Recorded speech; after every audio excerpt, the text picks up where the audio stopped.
Kevin Durant chose to end that relationship. It was his choice, not theirs. They didn't ship him out. He left on his own accord.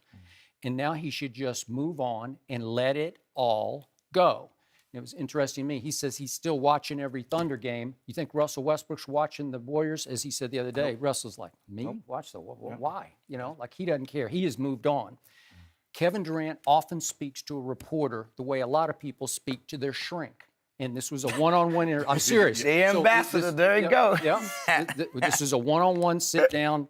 The guy named Anthony Slater from the San Jose Mercury News. It's really a good interview, but it comes across like psychoanalysis where Kevin's trying to figure himself out while he's talking to the reporter, which can be, as you know, very dangerous. So a lot of his statements that he made, again, are outrageously contradictory because he said, I don't want Russell and I to play this out through the media. And then he openly, he volunteers that we're going through a tough time in our relationship right now, that they're not speaking, they're not communicating. So why would you volunteer that? Because you're playing it out through the media and you said you're not playing. Which is it? And then he blames the media for saying that he was taking shots at Russell Westbrook. I'm pretty sure those came across as shots when you say it's now really a pleasure to play with a team that plays selfless basketball. How do you think Russell Westbrook's going to interpret that? Exactly. And you remember his response that day? He said, oh, that's cute. I guess my job here is to go play with these selfish players, to figure out how to play with these selfish guys. Well, I don't blame Russell for being ticked off about that.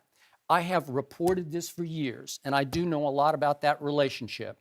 Kevin loved Russell and loves him off the floor. He did not love playing basketball with Russell Westbrook. He did not love sharing the stage with Russell Westbrook. He wanted out because he did not love the way the organization coddled and spoiled and catered to Russell Westbrook far more than it did to Kevin Durant. I'm fine. I was good with that. If you want to go because the system allows you to go, go. Go join the best team if you want to. Be a prohibitive favorite. In your 10th year, maximize your chance to win your first ring. But shut up and keep playing basketball the way you are. I don't want to hear another word about this because I'm tired of talking about it. Right. You know, I agree 1,000%, Skip. I know Kevin Durant should stop talking. You know, he says, Russell and I are brothers.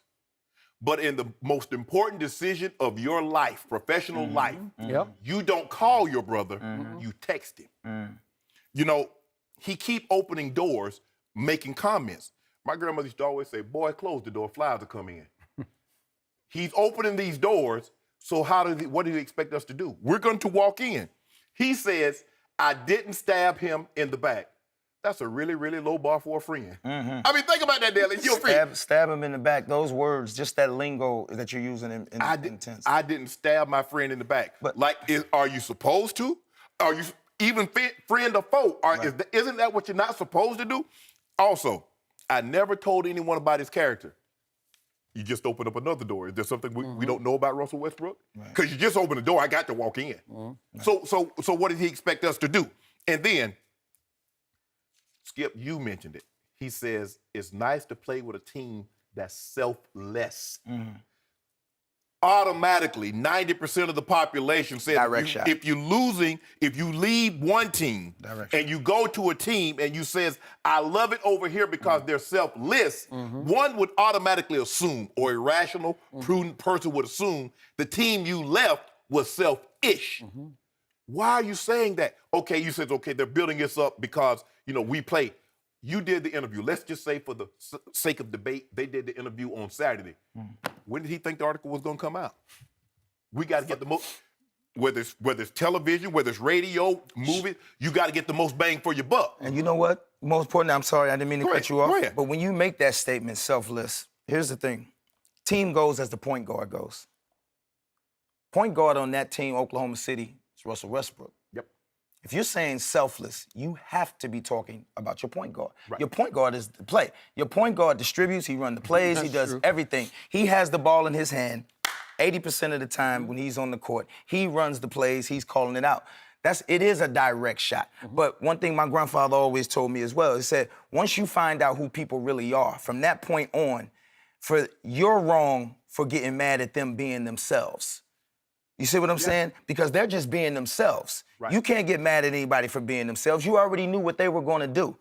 They already knew what this is. The reason this is, he's looking in the eyes of a pit bull come upcoming game. That's true. You do not want to set anything off. This guy is on a tear.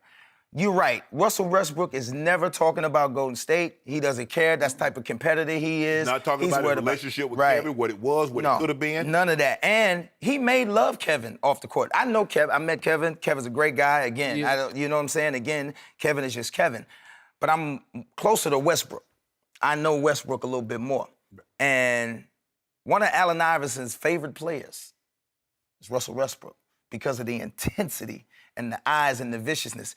You're about to go up against a pet bull. You're trying your best in any way to say, yo, we don't have no beef. We don't have, because you know this guy is about to come out on fire.